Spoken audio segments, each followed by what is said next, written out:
When you're unique, you don't give a shit about what other people think. Because that's just you, and they can think whatever they want, and that's their thing. It's not a you thing at all, and it will not get in your way.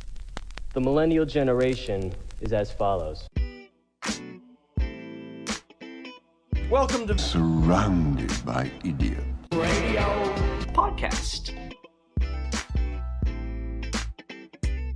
Spreading self-help with an attitude across the globe. This is the Surrounded by Idiots Radio Podcast. Hey, everybody. It's Tony Dufresne, PhD, back with you. And the point this week is something that came up when I was talking to a good buddy of mine who owns a high-end restaurant here in Phoenix, in Scottsdale. And for some reason, of course, because I work with you guys, I work with the millennials and the younger adult generation, he brought up the fact that he was having an issue with his employees, with his staff that were at that particular age. And after talking back and forth, he was chatting about the whole entitlement thing. And mind you, this guy's pretty open-minded, and he's pretty good with his employees. He's not one of those old-timey, crusty guys telling everybody to get off his lawn and not understanding kind of where the millennials are coming from. So his whole thing was the fact that there was really no investment into the job, and this is like waiters and all the kitchen workers and stuff. And the fact that they felt as though they were owed more from him than they owed him. What he said was they feel as though they're special. And it's that whole special thing. And you know, we have been dealing with this in this particular genre, this millennial genre, for a while now. Now, of course, you have your special, your narcissist, your problem child in every particular generation. So I don't think it's a generational thing. So the one thing that I told him, and what he had told me was it was a total game changer. And it was just one word. After we talked and the special thing kept coming up, and I said, well, I know the reasons why this is the case. And to get everybody in line and to get everybody on the same team and all the arrows pointing in the right direction, all you have to do is share one word with them, and it'll completely shift their perspective. And so that's what I want to talk about today. The life-changing difference between special and unique. It is, you know, it's one word, one shift. And you would think that they're kind of the same. They're not at all. In fact, they're completely opposite. The life-changing difference between special and unique. Now, this one shift, I'm going to go through what it'll do for you. And doing this one shift can immediately change how you see yourself and how you see the world. It is a perspective shifter. Basically, it will stop or greatly decrease, and I did write this down because I wanted to make sure I got these totally right for you. It will stop or greatly decrease your caring about what other people think, you're comparing yourself to anybody else, or you being constantly disappointed because of the unfairness of life or that you didn't get something that you deserved. Now, at the same time, this shift will do these three things in terms of the positive stuff. It will immediately shift your focus into yourself, allowing for a more clear perspective on things. The second thing is it allows you to immediately relate better to other people. It is a relationship game changer. The third thing is it takes the pressure off your unrealistic expectations of yourself and other people, allowing you to be way more authentic in the process and live a more fulfilled and a more successful life. Guaranteed. Now, here's the shift. Now, in regards to special, and it's a whole thing. We've been dealing with a special thing for a long time, like a long time in a lot of different ways. I mean, Barney and Mr. Rogers. And there's nothing wrong with that. I think that the intentions were good. I just think that that word messed things up because you are not special. But neither am I. Now, the definition of special is better, greater, or different from what is usual. Now, in a context of comparing yourself to other people, you can be better, you can be greater, or you can be unusual, and that's fine. In that context, if you want to look at it that way. But again, look at how that takes the shift out of yourself and into the world. It takes you to comparing yourself to others. That's all it does. Whereas unique, defined, is being the only one of its kind. And that is a flat out fact. And that's why I think, this whole snowflake thing comes up and people bag on you about, delicate snowflakes and all that stupid bullshit. I actually think it's a very powerful statement, because snowflakes, although it's really not true, but snowflakes are supposed to be unique, different from all the other ones. Now, they're all snowflakes, so they're not special. They all come down from the sky. They all do the same thing. They all melt when it gets warm. They all form up there and whatever. But they are unique in their shape and size. And that's why I think that shift is so important, because so are you. The whole thing is that with all of the different components that kind of make you up, including your personality and your physical and your mental and your emotional and your spiritual and your life process and your experiences and how you process those, all of that stuff is completely unique. It's not special. And I think that's where people go wrong, and where parents have gone wrong a little bit in regards to boosting up a child's self-confidence by talking about being special. Again, I think the intention is good, but I think it messes people up, because what that does is it immediately takes a focus out of themselves and trying to be unique and trying to cultivate or try to grow the seed from within and try to find out what works for them and what doesn't work for them, and what their strengths are and what can be a passion of theirs and what they want their life to be about. Instead of that, it takes that and it pushes it out to where, instead of looking in, now you're looking out towards me being special versus them or her or it. And that takes you more, that's an ego thing. Because once it goes out of your own body and you're comparing, then it's an ego thing. Because who are you comparing for? Are you comparing for yourself? Well, that's ego. If you're comparing for others, well, that's a big problem too, and that's an ego problem. And it takes you completely out of the unique phase. Because now you're comparing, I'm better or worse or whatever. Well, anybody's better. The whole thing, one of the things that I learned a long time ago was, anytime you say or you think that you're top of the mountain on something, there's more than likely there's somebody that does it better and somebody that does it worse. Now, even if you look at Michael Phelps swimming, he was the best in the Olympics during that time, during that race. Now he's not.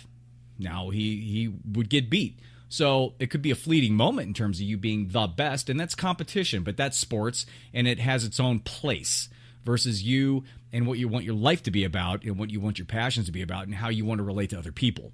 Totally different venue than looking at it from a sports analogy thing. Being special is outward looking, and unique is inward looking.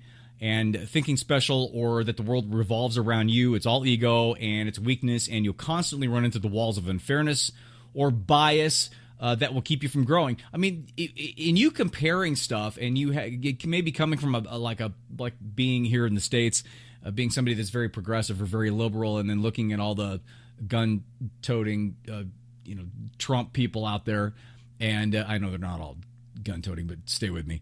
And saying, oh my God, I can't believe that they think this way. I have a really good friend of mine. In fact, he's been on the show that voted for him, and that is on, that is kind of gung ho for that side. And interestingly enough, through discussions that we've had together, we both want the same thing. We both want a good environment for ourselves to be able to learn and grow and to create businesses. We both want safe streets. We both want good schools. We both want safe schools.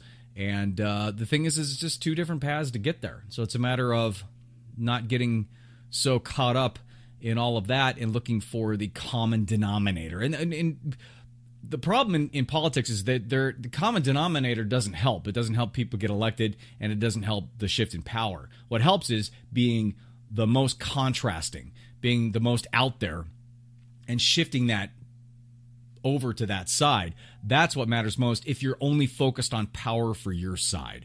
And that's what's been happening. And that's why, hopefully, with all this that's been going on, we're going to start seeing a shift back to something in terms of being able to sit down and being able to see and to really understand where the other person is, or the side is coming from. And we really all want the same thing in going forward.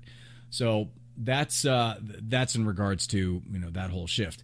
The last thing I want to talk about is a couple things. The first one is about nobody cares about you. Now, don't take this the wrong way. It's all in context, and what I'm talking about is that a lot of times people think about what other people think about them, and that's a big thing. And they don't do the things that they want to do, or they're hesitant on some things. So that being said, I had a client an almost client. It was the first half an hour session. I actually met her because she was in town, and we just sat down for a coffee and had a brief conversation.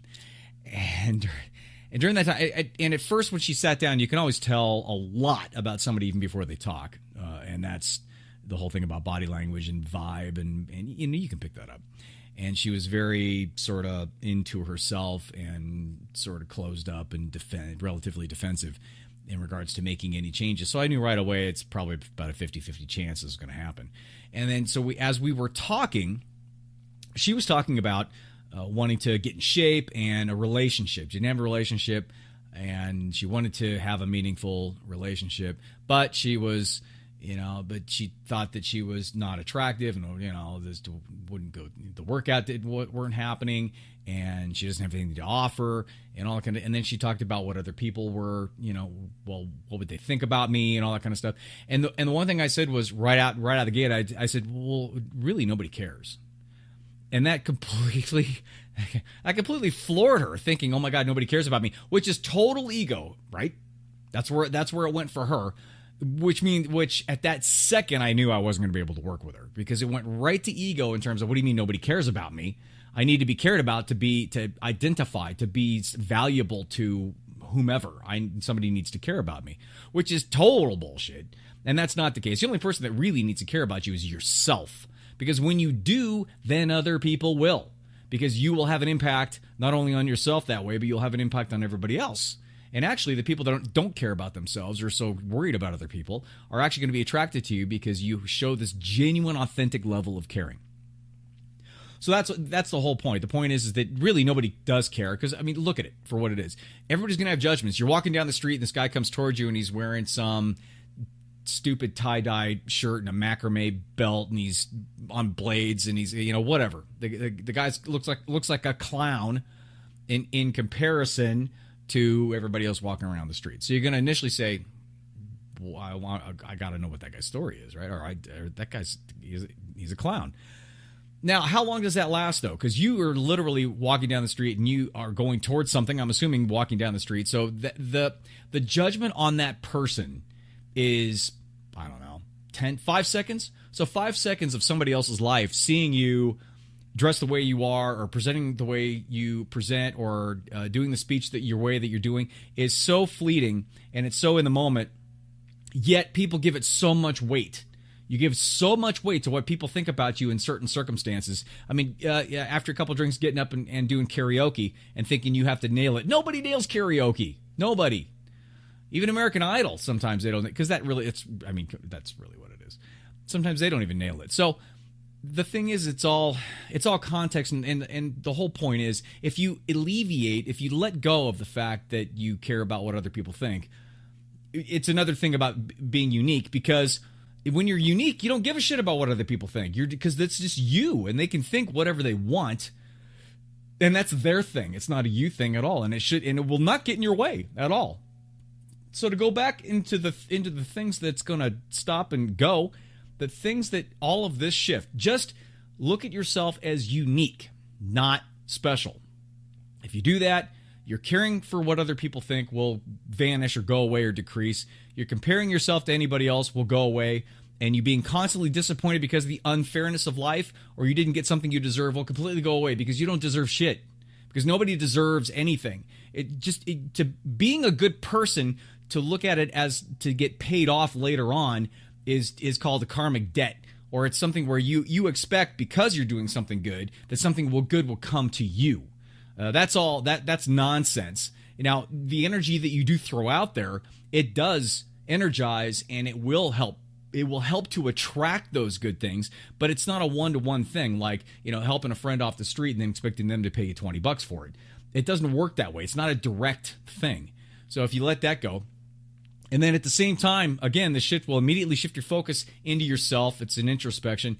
I'm telling you, it's so much better when you're coming from yourself versus coming from the point of you looking out and comparing yourself, especially Instagram and YouTube and Facebook and seeing all these people doing these amazing things and living these Facebook or Insta lives, which again are not true. That's just a snapshot or a small video or a carousel or a little story about them.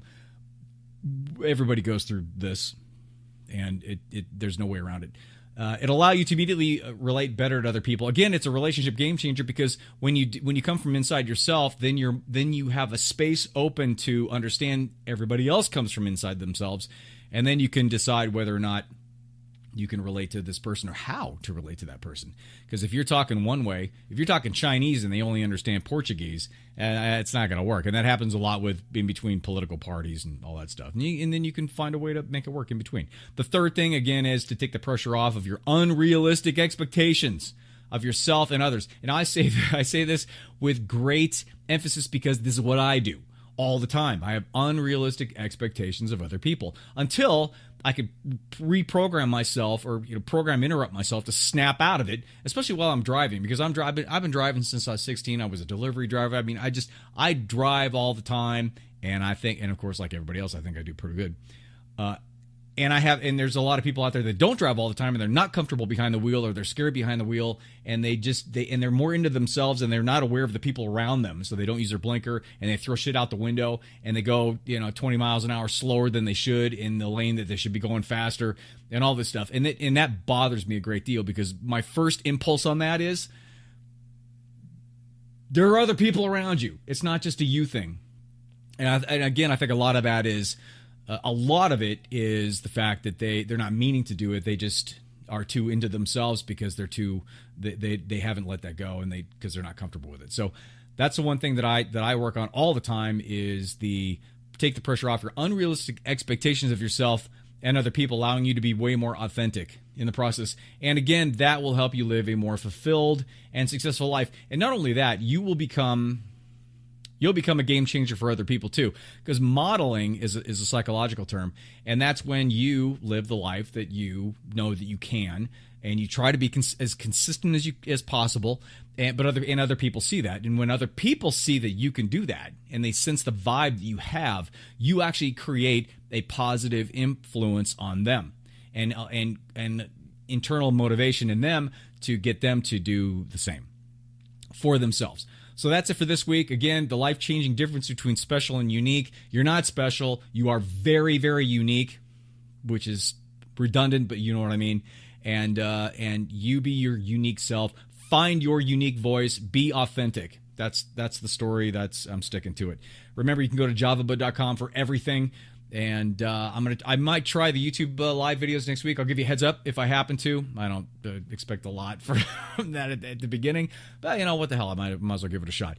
You can find my book. I got a freebie online. You can find all of the videos and all of the podcasts on javabud.com. JAVABUD. It's like meeting a friend in a coffee shop and talking about life. Javabud. I have to explain that now because for some reason people don't get that. So I will. That's it for me. And have a good week, and I'll talk to you next week. Bye.